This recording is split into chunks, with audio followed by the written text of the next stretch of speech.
Hello, नमस्कार sir. नमस्कार, नमस्कार. बोला.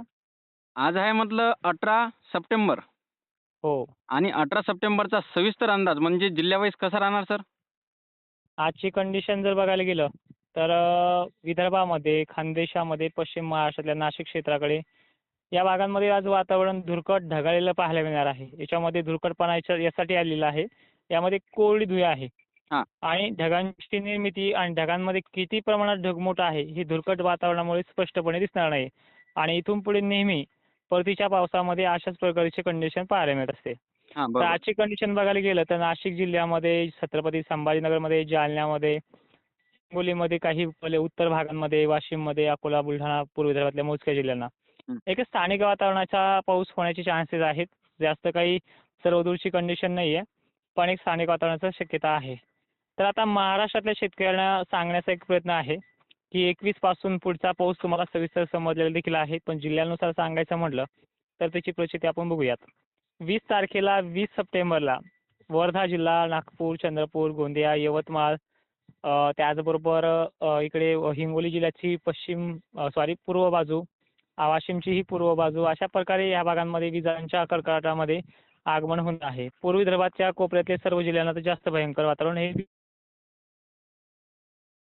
कंडिशन सांगायचं म्हटलं, तर हे पूर्व विदर्भातले जिल्हे आहेच, पण विदर्भातले सर्व जिल्हे, खानदेशामधले सर्व जिल्हे, पश्चिम महाराष्ट्रातलेही सर्व जिल्हे आणि दक्षिण महाराष्ट्रातले सर्व जिल्हे, सरळ सरळ सांगायचं म्हटलं संबंध राज्यामध्ये एक वातावरण पावसाचं पूर्णपणे दुपारनंतर सक्रिय होणार आहे. पाऊस प्रत्येक जिल्ह्यामध्ये 25% तर इकडे विदर्भ मराठवाड्यामध्ये 50% ते 65% क्लाउड कव्हरिंग एरिया असणारे हे वातावरण बनणार आहे. पहिल्याही दिवशी पाऊस सगळीकडे सर्वदूर होणार नाहीये, पण प्रचंड प्रमाणात वातावरण आहे. सगळीकडे ढगफुटीसारखे वातावरण देखील पाहायला मिळेल आणि वर्धा जिल्हा, हिंगोली जिल्हा, त्याचबरोबर पूर्व विदर्भातले सर्व जिल्हे हे पहिल्यापासूनच 20 पासूनच अतिवृष्टीच्या रडारवरती राहतील. संकेत आणि अंदाज अशा प्रकारे लक्षात घ्यायचा आहे, हां, की 2:30च्या सुमारास हे वातावरण जेव्हा बनायला लागेल त्यावेळेस सोयाबीन सवंगलेल्या शेतकऱ्यांच्या गंजा ह्या झाकून ठेवायच्या. कारण की आता ओल्या सोयाबीन बरेचसे शेतकरी काढतात आणि गंजी उघडू शकतात. हां, बरोबर की आहे. हां. तर ही 2:30च्या पुढे तुम्हाला झाकूनच ठेवायची, कारण की 2:30-4च्या सुमारास हे वातावरण अचानक बनतंय आणि क्लाउड अशा पद्धतीचं आहे, धुरकट आहे, ढगाळ आहे. त्यामुळे जवळ येईपर्यंत हे दिसणार नाहीये. हं. आल्यानंतर अचानक ते सुरू केले, मग झाकूस तर ते भिजू शकतं किंवा तुम्ही भिजू शकता.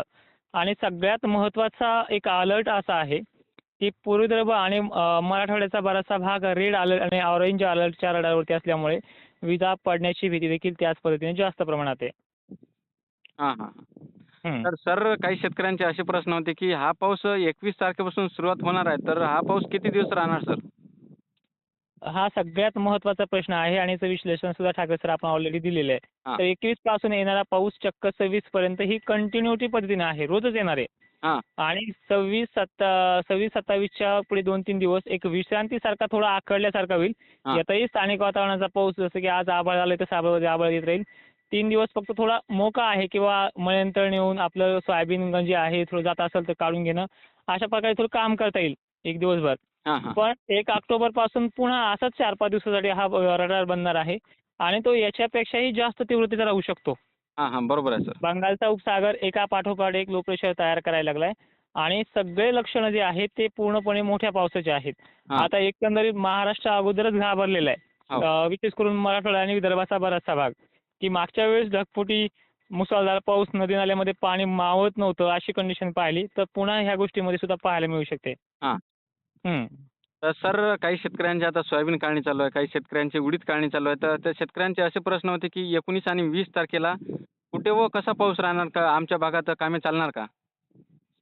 19 आणि 20ची कंडिशन पाहायला गेली तर 20 आता वर्धा आपण रेकॉर्डिंगमध्ये पूर्ण सांगितलं. पूर्व विदर्भामध्ये कामं चालतील, हां, पण कामे दुपारपर्यंत चालतील वर्धा वगैरे भागांमध्ये. हां, आणि समजा इकडे मराठवाडा आणि ईचा विचार केला तर वातावरण कामं करू देईल, पण तुम्हाला कामं असे करावे लागतील, हं, की आता हा जो पाऊस आहे हा सगळीकडे नाहीये. हां, 19चा आणि 20चा हा मोजक्या ठिकाणी. उदाहरणार्थ एखाद्या तालुक्यामध्ये 10 ते 15 गावांना हा पडू शकतो, ते बी स्थानिक वातावरणामध्ये.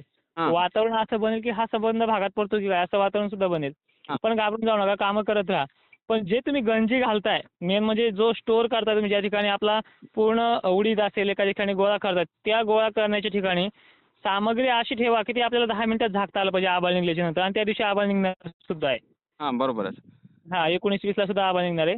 आणि 20ला असं आहे की 20ला पूर्व विदर्भातले सर्व जिल्हे ना त्या दिवशीपासूनच पाऊस सुरू झाला. त्यामुळे त्यांना वेगळं काही सांगायची गरज पडणार नाही.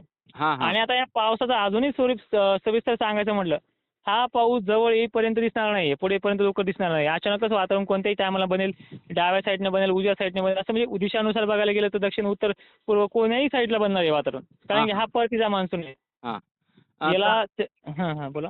हा सर म्हटलं पाऊस परतीचा आहे का कसा? परतीचाच पाऊस आहे. परतीचा प्रवास आहे हां, आणि हा 2 टप्प्यामध्ये चांगल्या पद्धतीने बरसणार आहे आणि तिसऱ्या टप्प्यात तो निघून जाणार आहे. हां. हं. तर सर हा पाऊस माघार पूर्णपणे कधी घेणार? सध्या अद्यापही 15 ऑक्टोबरपर्यंत हा माघार घेणार नाही असे त्याचे पूर्णपणे लक्षण आहेत. आणि ज्यावेळेस हा परतीचा पाऊस महाराष्ट्रात सक्रिय होईल, हं. त्याच तारखेला 21-22ला आपण डिक्लेअर करणार आहे की हा महाराष्ट्रातून कधी जाईल म्हणून. हां, हां. पण अद्यापही 15 ऑक्टोबरपर्यंत मॉडेलवरती तरी कुठल्या प्रकारचे चिन्ह नाहीत. हां, बरोबर आहे सर. हं. आणि 40-50 वर्ष अंदाज द्यायला तुळकर हवामान अंदाज नाहीये. कारण हां. की 40-50 वर्षापर्यंत काय घडतंय असे अंदाज शेतकऱ्यांना धोक्यात ठेवू शकतात. हो, ते तर आहेच सर. त्याच्यामुळे आपण पूर्णपणे जेपर्यंत जी गोष्ट आता उदाहरणार्थ तुमच्या घरी पाहुणा ज्या दिवशी आलाय तो जाईल कधी हे तो आल्याशिवाय कळणार नाहीये. हो, बरोबर आहे सर. हां. आता या पावसाच्या तीव्रतेवर कळणार आहे की जाईल कधी म्हणून. तर हां, तसं पाहायला गेलं तर परतीचा पाऊस हा 12 दिवसात वापस जात असतो. पण जर त्याला अडथळे येत राहिले, ठीक आहे. हां. तर ह्या अडथळ्याकडे पाहून सांगता येतं की हे अमुक तारखेला तमुक तारखेला येईल. पण 15 ऑक्टोबरच्या नंतर तो जाईलच असा अंदाज आहे. हां. तर आणि 20 सर तारखेला शाश्वती देऊ आपण. हां. तर सर तुम्ही शेतकऱ्यांना तुमच्याकडून काय सांगणार आहात? सांगणार फक्त एवढंच आहे, मालाच्या बाबतीत जर विचार केला तर जे सोंगणी केलेली सोयाबीन आहे त्या गंजी नदी नाल्याच्या काठी ठेवायचे नाहीत. हां. दुसरी गोष्ट अशी आहे की पाणी तुम्ही म्हणताल की इथं पाणी साचत नाहीये, हं. तरी त्या ठिकाणचं पाणी काढून द्यायची वेळ येऊ शकते, त्यामुळे ते काढून द्या. दुसरी महत्त्वाची गोष्ट अशी आहे की पूर्व विदर्भ आणि सरळ सरळ सांगायचं म्हटलं विदर्भ, मराठवाडा आणि खानदेश हं. या भागांमध्ये सुरुवातीपासूनच 21-22 पासूनच विजांचा अलर्ट लावावा लागणार आहे. हं. हं. आणि सगळ्यात महत्त्वाचा अंदाज आहे धरणाच्या बाबतीमध्ये. हां. माजलगावचं धरण अजूनही कमी आहे. नाराज आहे शेतकरी की आमचं धरण जर नाही भरलं तर आम्हाला ऊसासारख्या पिकांचं तर नुकसान होऊ शकतं. लागवडीसाठी आम्हाला चिंता पडली. तर काळजी करू नका. 3-4 ऑक्टोबरपर्यंत तुमचा सगळा धरणाचा जो पाणीसाठा आहे तो पूर्णपणे क्षमतेने भरेल. हं. आणि बाकीचे जे धरणं आहेत, या धरणाच्या पाण्याची आवक तर खरं तर केंद्र शासनाने आता सुरू करायला पाहिजे. एक अंदाजाच्या दृष्टिकोनातून बोलतोय. कारण की हे ओव्हरफ्लो होऊ शकतात अजूनही. हां, बरोबर आहे सर. हं. तर अशा प्रकारे अंदाज आहे आणि संबंधित शेतकऱ्याला एक विनंती पण असेल, अजूनही काही प्रमुख प्रश्न तुमचे काही विचार असतील, तर लाईव्हच्या माध्यमातून ते सोडवले जातील. Okay, okay. धन्यवाद चालेल. सर. धन्यवाद सर. हो.